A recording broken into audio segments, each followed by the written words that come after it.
2023ರ ಚುನಾವಣೆ 3 ತಂಡಗಳಿಂದ ಅಭ್ಯರ್ಥಿ ಆಯ್ಕೆಗೆ ಸಮೀಕ್ಷೆ. ರಾಜ್ಯ ಬಿಜೆಪಿಯಲ್ಲಿ ಸಿಎಂಗೂ ಸಿಗಲ್ವಾ ಈ ಸಲ ಟಿಕೆಟ್ಟು? ಬಿಜೆಪಿ ಮಾನದಂಡ ಏನು? ಸಿದ್ದು ಲೆಕ್ಕ ಏನು?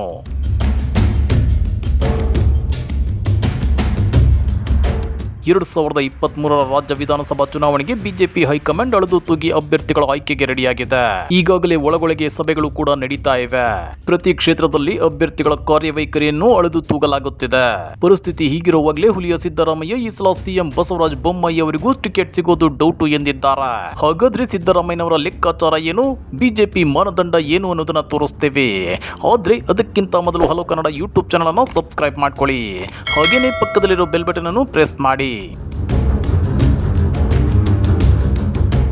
ಕಾರ್ಯನಿರ್ವಹಣೆ, ಸುಧಾರಣೆ, ಬದಲಾವಣೆಗಳ ಮಾನದಂಡದ ಆಧಾರದಲ್ಲಿ ಹಾಲಿ ಸಚಿವರ ಟಿಕೆಟ್ ಅನ್ನ ಬಿಜೆಪಿ ತೀರ್ಮಾನಿಸಲಿದೆಯಂತೆ.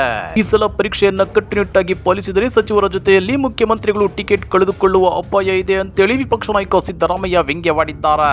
ಅಷ್ಟಕ್ಕೂ 2023ರ ಚುನಾವಣೆಗೆ ಅಭ್ಯರ್ಥಿಗಳ ಆಯ್ಕೆ ಮಾಡೋಕೆ ಬಿಜೆಪಿ ಮಾಡಿಕೊಂಡಿರೋ ಮಾನದಂಡಗಳೇನು ಅನ್ನೋದನ್ನ ನೋಡೋದಾದ್ರೆ, ಪ್ರತಿ ಕ್ಷೇತ್ರದಲ್ಲಿ ಸಮೀಕ್ಷೆ ಕಾರ್ಯ ನಡೆಸುವ ನಿಟ್ಟಿನಲ್ಲಿ ಕೇಂದ್ರ ಮುಖಂಡರ ಮುಂದಾಳತ್ವದ 3 ತಂಡಗಳನ್ನು ರಚಿಸಲು ನಿರ್ಧರಿಸಿದೆ. ಈ ತಂಡಗಳು ಆಯಾ ಕ್ಷೇತ್ರದ ಅಭ್ಯರ್ಥಿ ಆಯ್ಕೆ ಕುರಿತು ಸಮೀಕ್ಷೆ ಕೈಗೊಳ್ಳಲಿವೆ.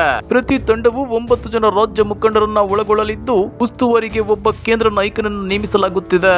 ಏಪ್ರಿಲ್ 16 ಮತ್ತು 17ರಂದು ಹೊಸಪೇಟೆಯಲ್ಲಿ ನಡೆಯಲಿರುವ ಪಕ್ಷದ ರಾಜ್ಯ ಕಾರ್ಯಕಾರಿಣಿ ಸಂದರ್ಭ ಪ್ರತಿ ತಂಡದ ಸದಸ್ಯರ ಆಯ್ಕೆ ಪ್ರಕ್ರಿಯೆ ನಡೆಯಲಿದೆ. ಏಪ್ರಿಲ್ 21ರಿಂದ ಈ ತಂಡಗಳು ಸಮೀಕ್ಷಾ ಕಾರ್ಯವನ್ನ ಕೈಗೆತ್ತಿಕೊಳ್ಳಲಿವೆ. ಹಾಲಿ ಶಾಸಕರ ಕಾರ್ಯವೈಖರಿ, ಕ್ಷೇತ್ರದ ಜನರ ಸಮಸ್ಯೆಗಳಿಗೆ ಸ್ಪಂದಿಸಿರುವ ವಿವರ ಹಾಗೂ ಜನಪ್ರಿಯತೆಯನ್ನೇ ಮುಂದಿನ ಚುನಾವಣೆಯ ಟಿಕೆಟ್ ಹಂಚಿಕೆಗೆ ಪ್ರಮುಖ ಮಾನದಂಡವನ್ನಾಗಿ ಪರಿಗಣಿಸಲಾಗುತ್ತಿದೆ. ಅಷ್ಟೇ ಅಲ್ಲ, ನಿಷ್ಕ್ರಿಯ, ನಿರ್ಲಿಪ್ತ, ಭ್ರಷ್ಟ ಹಾಗೂ ಜನಸಾಮಾನ್ಯರಿಗೆ ಸ್ಪಂದಿಸದ ಶಾಸಕರ ಬದಲಿಗೆ ಯುವ ಜನತೆಗೆ ಟಿಕೆಟ್ ನೀಡುವ ಕುರಿತು ಪಕ್ಷ ಚಿಂತನೆ ನಡೆಸಿದೆ ಎಂದು ತಿಳಿದು ಬಂದಿದೆ. ಈಗಾಗಲೇ 65ರಿಂದ 70 ವರ್ಷ ವಯಸ್ಸು ದಾಟಿರುವ ಬಿಜೆಪಿಯ ಅನೇಕ ಹಿರಿಯ ಶಾಸಕರು ಹಾಗೂ ಕಳೆದ ಬಾರಿ ಚುನಾವಣೆಯಲ್ಲಿ ಪರಾಜಿತರಾದ ಅಭ್ಯರ್ಥಿಗಳಿಗೆ ಮುಂದಿನ ಚುನಾವಣೆಯಲ್ಲಿ ಟಿಕೆಟ್ ನೀಡುವ ಸಾಧ್ಯತೆಗಳು ಇಲ್ಲ. ಈಗಾಗಲೇ ಅಂತ ಅನೇಕ ಮುಖಂಡರಿಗೆ ಪಕ್ಷವು ಈ ಸಂಬಂಧ ಸ್ಪಷ್ಟ ಸೂಚನೆ ನೀಡಿದೆ.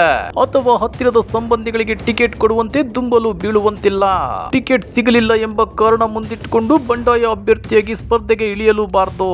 ಪಕ್ಷ ಟಿಕೆಟ್ ನೀಡುವ ಅಭ್ಯರ್ಥಿಗೆ ಬೆಂಬಲವಾಗಿ ನಿಲ್ಲಬೇಕು ಎಂಬ ಸೂಚನೆಯನ್ನ ಪರೋಕ್ಷವಾಗಿ ನೀಡಲಾಗಿದೆಯಂತೆ.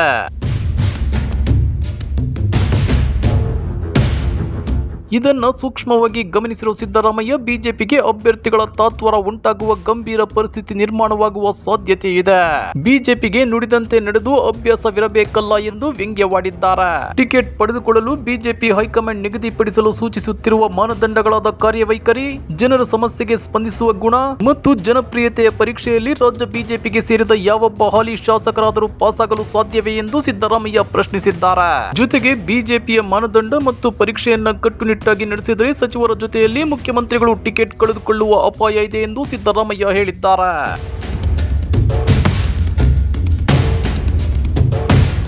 ಶೇಕಡ 40ಕ್ಕಿಂತ ಹೆಚ್ಚು ಕಮಿಷನ್ ಪಡೆದವರು, ಹಿಜಾಬ್, ಹಲಾಲ್ ಮೊದಲಾದ ವಿವಾದಗಳಿಂದ ಸಮಾಜದಲ್ಲಿ ಹೆಚ್ಚು ವೈಷಮ್ಯವನ್ನ ಹುಟ್ಟುಹಾಕಿದವರು ಮತ್ತು ಅತಿ ಹೆಚ್ಚು ಸುಳ್ಳು ಹೇಳಿದವರು ಯಾರು ಎಂಬ ಮಾನದಂಡಗಳನ್ನು ನಿಗದಿಪಡಿಸಿದ್ರೆ ಬಿಜೆಪಿಯ ಹಾಲಿ ಶಾಸಕರೆಲ್ಲರಿಗೂ ಟಿಕೆಟ್ ಖಚಿತ ಎಂದು ಸಿದ್ದರಾಮಯ್ಯ ಕುಹಕವಾಡಿದ್ದಾರೆ.